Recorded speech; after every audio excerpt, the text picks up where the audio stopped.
Hi guys, তো দেখো আজকে আমি ফুচকা বানালাম। দেখো বাজারের কেনা ফুচকাকে হার মানাবে। আমি মুদিখানা দোকান থেকে এমনি রেডিমেড ফুচকা কিনে নিয়ে এসে তেলে ভেজেছি। তো এই পলিথিনে এক পলিথিন আমি ফুচকা বানিয়েছি। দেখো কত সুন্দর বড় বড় ফুচকা হয়েছে।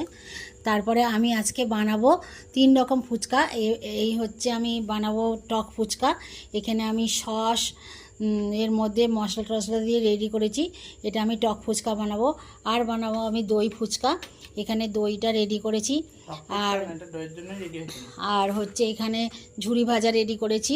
এখানে 3 রকম মশলা রেডি করেছি, জিরে ভাজা, চাট মশলা, বিট লবণ। আর এখানে আমার আছে গোলমরিচ গুঁড়ো। আর এখানে বাদাম ভাজা করেছি আমি। আর এখানে ছোলার মটর সিদ্ধ করে ভেজে রেখেছি। আর দেখো এখানে আমি জলটা রেডি করেছি, টক জল মানে তেঁতুল জল, লেবু টেবু দিয়ে রেডি করেছি।